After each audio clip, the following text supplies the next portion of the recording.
चलिए शुभारंभ करते हैं। रशिया पे अटैक हो रहे थे और रशिया ने एक पलटवार करने की मन बना लिया और 125 बैलिस्टिक मिसाइल्स और 125 ड्रोनों से ब्लैक सी के आसपास जो यूक्रेन के पोर्ट है उन पे अटैक किया। और आप जानते हो कि जो यूक्रेनियों का अटैक है वो रशिया की ऑयल एंड गैस इंडस्ट्री पे, रशिया के आसपास है। और कहीं ना कहीं इस सब के पीछे रशिया की अर्थव्यवस्था को खत्म करना। और सवाल ये भी है, रशिया के ऑयल पे अभी भारत का लगभग काफी डिपेंडेंस है। 50% से ज्यादा हमारा ऑयल अभी रशिया से आ रहा है। तो मतलब चीजें भारत के लिए भी कोई बहुत हंकी डोरी नहीं है। रशिया की जितनी ऑयल इंडस्ट्री हिट होगी, इनडायरेक्टली हम भी हिट हो रहे हैं, हमारा भी नुकसान हो रहा है। ये एक बिल्कुल तथ्य है जो आपके समक्ष रखना जरूरी है। अनफॉर्चुनेटली इस एक्सीडेंट में, इस अटैक में हमारे 4 भाई have lost their life। Om Shanti. मेरी हार्दिक संवेदनाएं उनके परिवारों के साथ। और अब हमने इस पे बड़ा कड़ा एतराज व्यक्त किया है।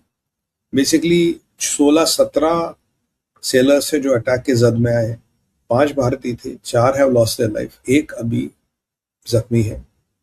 और कहीं ना कहीं हमने रशिया से बड़ी नाराजगी व्यक्त की है। MEA ने विज्ञप्ति भी जारी की और रशिया के चार्ल्स अफेयर्स जो है उनको हमने तलब किया और उनको हमने बता दिया। तो ये मतलब अमेरिका हो या रशिया हो या ईरान हो, अगर भारतीय मूल के व्यक्ति का नाखून भी उड़ेगा तो भारत उसका जवाब देगा, भारत वैसी प्रतिक्रिया देगा। हमने प्रतिक्रिया दी, उनको बुलाया और उनको बड़ी सख्ती से हिदायत दी, देखिए आपके जो भी आपस के युद्ध बुद्ध है, ये जो भी आप कर रहे हैं करें, बट हमारे मूल के लोगों को, भारतीय मूल के लोगों को इससे बाहर रखें। और आपको ये ध्यान रखना पड़ेगा कि अगर भारतीय मूल का व्यक्ति आप अटैक करें ना करें, क्योंकि अनफॉर्चुनेटली जो जैसे मैं आपको कह रहा था, 10 में से 7 जगह आपको भारतीय मूल के व्यक्ति मिलेंगे। और कहीं कहीं ये जितने भी प्रकरण हो रहे हैं ये अनफॉर्चुनेटली रुकने वाले नहीं है। ये कम होंगे पर रुकेंगे नहीं। पर ऐसा नहीं कि रशिया के साथ हमारे बड़े अच्छे संबंध है, हमने रशियंस को कुछ नहीं कहा। रशियंस को भी बिल्कुल उसी शब्दों में, कड़े शब्दों में उनको उनकी औकात गिना दी गई है। हमने अमेरिकन को भी वही कहा, हमने ईरान को भी यही कहा है। बट देखिए अब परिस्थिति युद्ध वाली है और युद्ध में कभी भी कोई घटना घट सकती है। मैं अब भारत सरकार से ये निवेदन करूंगा कि जैसे पीछे हमने एडवाइजरी जारी की थी और अपनी सीफेयरर्स को, कंपनीज को, एसोसिएशंस को ये कहा था कि भारत और भारतीय मूल के लोगों को आप वहां ना भेजें, हॉर्मोज के आसपास ना भेजें। जब अब भी हमारे 6-7 शिप फंसे पड़े, अब भी परिस्थितियां थोड़ी ज्वलंत है, थोड़ी टेंशन वाली तो है। अब यहां मैं एक और निवेदन करना चाहूंगा, ऐसा ही एक अध्यादेश, ऐसा ही एक एडवाइजरी जारी किया जाए जिसमें ब्लैक सी के जितने भी पोर्ट हैं उसके आसपास भारतीय मूल के लोगों का जाना, भारतीय मूल के लोगों का वहां जाना मना हो। एक एडवाइजरी हो कि आप ना जाए। मेरी उन कंपनियों के मालिकों से निवेदन है, मेरे जितने भी लोग इस बिजनेस में, उनसे निवेदन है, और जो हमारे भाई बहन यहाँ नौकरी करते हैं, आप ब्लैक सी के आसपास जो ब्लैक सी के पोर्ट से वहां ना जाए और यहाँ हॉर्मोज से जाए, क्योंकि यहाँ दोनों जगह युद्ध हो रहा है और दोनों जगह ये युद्ध मुझे एस्केलेट होता हुआ नजर आ रहा है। क्योंकि पुतिन का जो अटैक होता है टारगेटेड होता है, टारगेटेड शॉट करता है।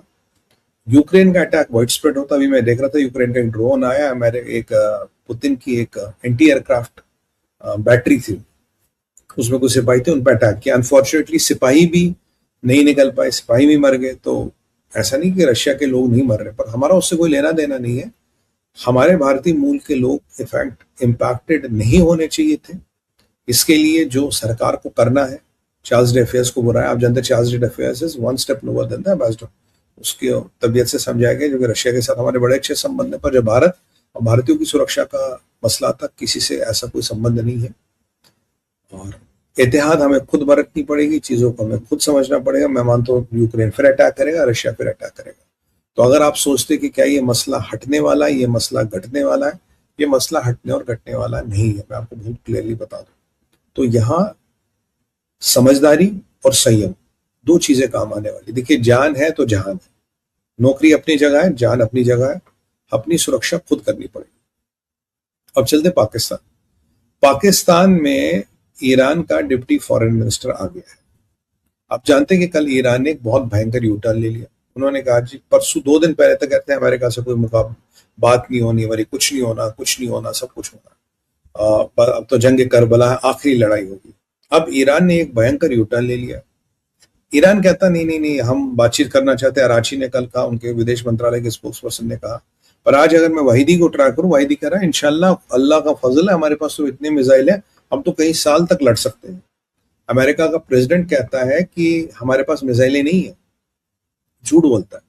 हमारे पास इतनी मिसाइलें, हम तो अल्लाह के फजल से कई साल तक लड़ सकते हैं और लड़ते रहेंगे। जबकि हालत ये है कि अंदर रिजीम कोलैप्स हो चुकी है, रिजीम घुटनों पे आ गई है, रिजीम भीख मांगने पे आ गई। बातचीत करो और रिजीम को पता ज्यादा दिन तक नहीं चलेगा। क्योंकि मैंने एक सुझाव दिया था, मैंने कहा यार एक बात बताओ, ये ब्लॉकेड और बॉम्बिंग एक साथ भी तो चल सकते हैं। तो ये अमेरिका ऐसा क्यों सोचता, आज ब्लॉकेड करेंगे फिर बॉम्बिंग करेंगे, आज बॉम्बिंग करेंगे फिर ब्लॉकेड करेंगे। Why blockade and bombing can not go together, they can go together, और इनको एक साथ आप चलाइए और इसका इम्पैक्ट जो आएगा बहुत बेहतरीन आएगा, और इम्पैक्ट कहीं ना कहीं दिख रहा है। अब गेम क्या है, कतर जिसकी आज भी ठुगाई पिटाई हुई है, जिसकी आज भी वाट लगी, कह रहा नहीं जी हम भी मीडिएशन करना चाहते हैं। भाई कतर पे मुस्लिम ब्रदरहुड का भयंकर इन्फ्लुएंस है, भयंकर इन्फ्लुएंस है। मुझे लगता है शेख अल्तानी के हाथ में भी कुछ है नहीं। पाकिस्तान तो खैर दलाल मुल्क है, दलाली वलाली कराएगा, कुछ खाएगा कमाएगा। पाकिस्तान की भी हालत खराब है ईरान शहर को लेकर। पाकिस्तान की हालत खराब है, पूरा इंग्लिश कह रहा है तुम्हारी ईरानियों के साथ सांठगांठ के, वो छोड़िए। अब ये जो आए हैं, देखिए अब गेम क्या है, ये चाहते हैं। ईरान ने कल एक स्टेटमेंट दिया, मैंने इंटरमीडियरीज को कुछ अपनी शर्तें दे दी। भाई अमेरिका तो कह रहा मुझे बातचीत ही नहीं करनी, अमेरिका तो कह रहा मैं युद्ध बढ़ाने वाला हूं, अमेरिका तो कह रहा मैं युद्ध को एक अगले स्टेज पे ले रहा हूं। कुछ ऐसी बातें जिन पे हम डिकोड में बात करेंगे, हम देखेंगे कि युद्ध एक अलग लेवल पे जा रहा है। और डिकोड आज होगा 10:15 बजे, 10:15, नॉट 9 बजे, 10:15 बजे। एक युद्ध अलग लेवल पे, क्या क्या टारगेट से क्या क्या चीजें उन पर बात करने वाले।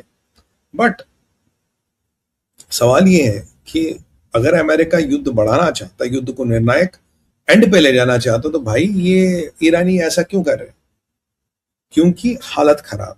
अब गेम प्लान क्या है, कतर इन्वॉल्व हो गया, पाकिस्तान इन्वॉल्व हो गया, फिर वही गेम चला रहे। अल तक किया क्या, ये इनका प्रपोजल है कि 10 दिन का सीज फायर दिलवा दो, 10 दिन का सीज फायर दिलवा दो। क्यों? क्योंकि पुल टूट गए हैं, रेलवे जंक्शन फूट गए हैं, बिजली घर कभी भी जाएंगे, और ये जो इनके आइलैंड है ये कभी भी जाएंगे। वैसे भी खर्क, काशिम, और चलो उस पर आइलैंड से बात करेंगे, इनके आइलैंड्स कभी भी जाने वाले हैं। तो अब ईरान उस स्टेज पे आ गया है कि युद्ध करते करते इनका रिपेयर करे, इनको ठीक करे या इनको आगे चलाने की कोशिश करे। उस स्टेज में ईरान है नहीं। तो ईरान ये चाहता है कि 10 दिन का मुझे सीज फायर मिले। इनको लगता है ट्रंप वही बेवकूफ है जो हम पहले कहते हैं सीज फायर, मतलब कि सीज फायर करेंगे 60 दिन का, फिर एग्रीमेंट पे बातचीत करेंगे, इंशाल्लाह एग्रीमेंट हुआ तो नहीं, कोई बात ही नहीं। तो मतलब बम धमाके होना बंद होगा और हमारा व्यवस्था चलती रहेगी। बट ट्रंप ने जो पीछे युद्ध नीति बदली थी, वो इसराइल के स्टाइल में बदली थी कि युद्ध अपनी जगह, मीटिंग अपनी जगह। युद्ध मिलिट्री अपना काम करती रही, मीटिंग वाले अपना काम करते रहेंगे। भाई ऐसा इधर और क्यों? जैसे मैं कहता हूँ बॉम्बिंग और ब्लॉकेट इधर और क्यों है, दोनों क्यों नहीं हो सकता? And it is very effective when you do both. अब इनकी ठक हुई पड़ी है और ये किसी भी तरीके से एक युद्ध विराम चाहते हैं 10 दिन का। कारण क्या है? असला बारूद खत्म हो रहा है, ईरान रॉकेटें वोकेटे चला रहे हैं, मोस्टली आपका आज के लिए ड्रोन चला रहे हैं, बैलिस्टिक मिसाइल्स और इनके जो क्रूज मिसाइल्स बहुत कम चला रहे हैं, और सॉलिड फ्यूल वाली तो हार्डली इनके पास बची है। जैसे कल इन्होंने कुवैत पे टारगेटेड अटैक किया था, आज इनका टारगेटेड अटैक जो है वो बहरेन और जॉर्डन पे, बहरेन और जॉर्डन पे इनका टारगेटेड अटैक है। आज कुवैत पे अटैक इतना वही नहीं। अब ये जो असला है, rather than distributing it at 5 places, एक जगह पे यूज करो ताकि वहां वो नुकसान करे और अमेरिका को नेगोशिएशन टेबल पे लाए। ये इनकी मंशा, that is what they are looking at. ठीक है जी। अब यहां आप देख रही है एक और डिफरेंस है। अमेरिका इस चीज को जानता मानता, और ये 10 दिन का सीज फायर इसलिए चाहते हैं कि देखो समुद्र के रास्ते कुछ आ नहीं सकता, बाई एयर आएगा तो उसको अमेरिका ठोक देगा। अब रास्ता एक ही बचा है, वो है पाकिस्तान के थ्रू आने का। चाइना से पाकिस्तान, पाकिस्तान से बाय रोड ईरान। तो China Pakistan smuggled from Pakistan, smuggled by road to Iran. याद कीजिए ईरान का ब्लॉकेट होता तो जो 5 या 6 रास्ते हैं वो पाकिस्तानियों ने खोले, और पाकिस्तान की समस्या ये रास्ते बलूचिस्तान के थ्रू जाते हैं, वहां उनकी कुछ चलती नहीं। और अमेरिका ने बीएलए को आतंकवादी संगठन घोषित कर रखा। मैं मानता हूं कि अमेरिका को इस डिसीजन को वापस रिकंसिडर करना चाहिए कि बीएलए वाकई आतंकवादी संगठन है। अगर अभी अमेरिकन को बीएलए का साथ मिले तो कोई भी सामान ईरान का पाकिस्तान होते हुए, चाइना पाकिस्तान होते हुए ईरान ही जा सकता। और सिंचियन बलोचिस्तान में जो बमबारी हो रही है छाबार पे, जो ईरान शहर पे बमबारी हो रही है, वो जो मेरा लॉजिक था दैट इज स्टैंड्स वैलिडेटेड, क्योंकि उसके पीछे लॉजिक्स थे, दे आर डूइंग दैट। इसीलिए अगर 10 दिन का टाइम मिल गया, बमबारी नहीं हुई, तो ये असला बारूद चाइना से वया पाकिस्तान मंगा के सेट कर देंगे। जब लास्ट टाइम भी ट्रम्प से पूछा, भाई तुम्हारे पाकिस्तान से मसाला आ रहा है चाइना का, तुम्हारे पाकिस्तान ने 6 रास्ते खोल दिए ईरान के लिए, ट्रम्प की सिट्टी पिट्टी गुम हो गई, ट्रम्प ने जवाब नहीं दिया था। अमेरिका में खैर किसी ने जवाब नहीं दिया था। वो सेटिंग वापस करनी है। कोई न्यूक्लियर अंडरस्टैंडिंग है, कोई टैक्टिकल बॉम्ब को लेके, डटी बॉम्ब को लेके, वो सब अटकलें हैं, वो सब संभावनाएं हैं जिन पे ईरान यहाँ बात करने है।